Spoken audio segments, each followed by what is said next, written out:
Oi, tudo bem? Bom, nessa semana eu vou conversar a respeito de inóculo para a partida operacional de processos biológicos. Será que todo processo biológico precisa de um inóculo na partida? Mas antes de eu começar a falar, lembra aí de se inscrever no meu canal e de compartilhar esse vídeo com as pessoas que você sabe que, né, pode precisar dessa informação. E o que eu quero falar então?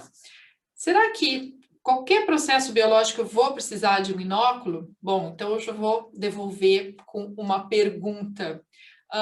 Quanto tempo você quer que esse processo já esteja estável? Então, se na verdade não se precisaria inocular, mas o que vai acontecer? Vai demorar muito tempo para o processo estabilizar, principalmente o processo anaeróbio. Então, se normalmente quando se dá uma partida na estação, a gente quer que ela esteja funcionando o mais rápido possível. Então, sim, se vai colocar um inóculo, vai se buscar um inóculo. Qual é o processo biológico que não se utiliza inóculo? Lagoas de estabilização. Por que não se utiliza? Porque se trabalha com uma concentração de sólidos suspensos muito baixa. Então, realmente, né, a lagoa já é um processo mais natural, então não precisa se fazer uma inoculação numa lagoa de estabilização. Agora, quando se fala em um processo aeróbio, por exemplo, lodo ativado, ou quando se fala em um processo anaeróbio, por exemplo, um reator UASP, sim, vai se precisar um inóculo, principalmente o reator anaeróbio, né? Que demora muito mais a crescer o lodo, as bactérias, né, se desenvolvem mais lentamente, então esse processo poderia demorar 6 meses para se estabilizar. Um lodo ativado poderia demorar mais de mês para se estabilizar. Então, se você tem esse tempo para esperar, né, o processo está funcionando, não precisaria um inóculo. Mas, né, na maior parte das vezes, sim, a gente vai inocular. E como é que eu sei? Como é que eu vou escolher esse inóculo? Bom, então, eu nunca vou poder inocular, por exemplo, buscar de um processo anaeróbio e inocular um processo aeróbio. Eu sempre tenho que inocular, né, do mesmo tipo, se é aeróbio ou anaeróbio. Então, por exemplo, se eu tenho um lodo ativado, eu posso buscar de uma lagoa aerada, isso poderia ser, né, um inóculo. Só que a biomassa ali é muito pouca, então a preferência seria o quê? Eu buscar onde tenha uma maior quantidade de biomassa, um lodo mais concentrado, que aí eu posso transportar uma menor quantidade. Então, eu vou ter muito mais organismos presente naquele lodo, naquele volume. Então, por exemplo, eu vou mandar buscar um caminhão de lodo de uma estação, né, que tem um lodo ativado para inocular o meu processo aqui que eu estou dando a partida, tá? Então, e se eu tiver um reator anaeróbio, a mesma coisa, eu vou precisar buscar de um outro reator anaeróbio para inocular o meu processo. E como é que eu sei se, né, se esse lodo é bom? Como é que eu posso verificar isso? Primeira análise que tem que se fazer é a análise de sólidos suspensos totais e voláteis. Por que eu preciso fazer voláteis? Voláteis é o que vai me indicar a biomassa. Então, eu posso ter, por exemplo, um lodo que tenha 50% de sólidos voláteis somente. Então, quer dizer que 50% são inertes, então eu estou inoculando 50% que é um material inerte que não é micro-organismo. Então, é muito importante que eu faça uma análise de voláteis. Se eu busco um lodo de uma estação de tratamento de esgoto sanitário, por exemplo, eu não vou ter esse problema, porque a menos que se use muito produto químico, né, para fazer algum processo no lodo, para fazer, por exemplo, adição de polímero e para fazer compactar mais esse lodo, mas ainda assim, se tem uma quantidade bem grande de voláteis, 80%, 90%, quando que eu posso ter mais problema? Quando eu tenho, né, um efluente industrial ou quando eu tenho, né, muita adição de produto químico. Então, vale a pena, sim, fazer a concentração de voláteis. A mesma coisa para um lodo anaeróbio, né? Eu preciso saber. Então, a quantidade de voláteis me dá uma aproximação da biomassa. Não quer dizer que toda biomassa esteja ativa. O que eu precisaria ainda fazer se eu quisesse ter certeza que aquele inóculo é bom?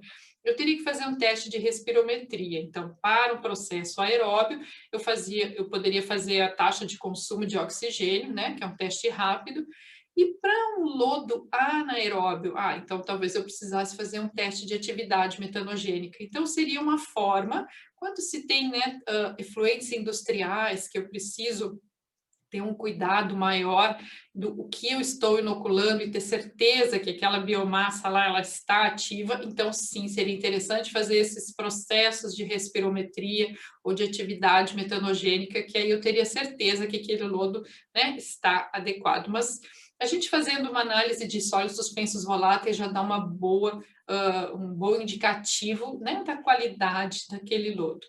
E outra coisa que a gente tem que pensar também é o seguinte: se em algum caso eu precise degradar alguns compostos mais difíceis de serem degradados, vamos dar um exemplo: compostos fenólicos, certo? Que tem aquela molécula maior, eles são de maior, é mais difícil de serem degradados. O que que acontece? Então, se eu buscar um inóculo de uma estação de, por exemplo, de tratamento, né, de esgoto sanitário, não está preparada, aquelas bactérias não estão aclimatadas para degradar, por exemplo, um composto fenólico. O que que vai acontecer? Então, eu vou trazer esse inóculo, e se no meu efluente existem esses compostos, né, que são mais difíceis de serem degradados, por exemplo, uma indústria que utiliza esses produtos e que vai ter lá no efluente compostos fenólicos, e vamos supor que essa indústria misture o efluente industrial com o efluente sanitário. Então, eventualmente, tem a presença desses compostos fenólicos. Então, se eu estou inoculando um reator nessa indústria, e eu busquei lá de um lodo, né, de uma estação de tratamento de esgoto sanitário, essas não existem ainda, essas bactérias, elas não estão aclimatadas para fazer a degradação desses compostos fenólicos. Então, vai demorar um tempo para que elas se desenvolvam, para que as enzimas e as bactérias adequadas se desenvolvam, para que aconteça a degradação desse composto fenólico, ou poderia ser qualquer outro composto de difícil degradação. Então, isso poderia demorar 4 semanas, 2 meses, talvez, e até que, né, que se desenvolvam, como eu disse, as enzimas e as bactérias necessárias para fazer essa degradação. Então, se é uma indústria que sabe que tem esses compostos que são mais difíceis de serem degradados, seria interessante buscar um lodo, um inóculo de uma indústria semelhante, que tenha esses produtos também, que as bactérias, né, já vão estar aclimatadas. Mas se sabe que isso não é tão simples assim, a menos que seja, né, de uma própria empresa que está... Mas quando uma própria empresa abre uma outra filial, por exemplo, uma outra indústria, nunca é no mesmo local, então não se transportaria o lodo uma distância muito grande, porque fica inviável. Então, acaba que se pega um outro lodo qualquer e se espera aclimatar. E uma coisa interessante, né, quando se tem esses produtos de difícil degradabilidade, é que vão se desenvolver, sim, as bactérias vão se aclimatar, então, digamos, no período de um mês, já começou a haver uma completa degradação desses compostos fenólicos, que é o exemplo que eu estou, né, utilizando aqui, e se por algum momento esses compostos eles não são mais adicionados no efluente, eles não têm mais, né, as bactérias não recebem mais, elas perdem essa característica de poder degradar esse composto.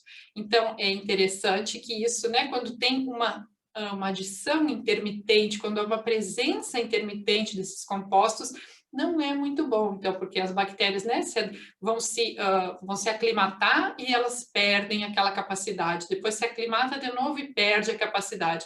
Então, fica muito mais difícil de tratar. Então, esse é o caso de uma indústria, por exemplo, que em um determinado mês produz um tipo de produto, no outro mês produz outro tipo de produto, ou semanalmente varia. Então, nunca se tem umas bactérias totalmente aclimatadas para aquele efluente. Então, realmente fica mais difícil de ser tratado. Então, né, são estações que precisa muito tempo de contato, né, muitas horas, 24 horas de tratamento, e é isso que acontece. Então, é muito mais fácil se as bactérias, se aquele meu lodo, ele está sendo constantemente submetido àquele tipo de produto, certo? E aí, porque elas não perdem a capacidade do tratamento. Então, lembra assim, né, quando for fazer uma inoculação né, para uma estação que trata esse tipo de produto, vai ter que esperar um tempo para fazer a aclimatação.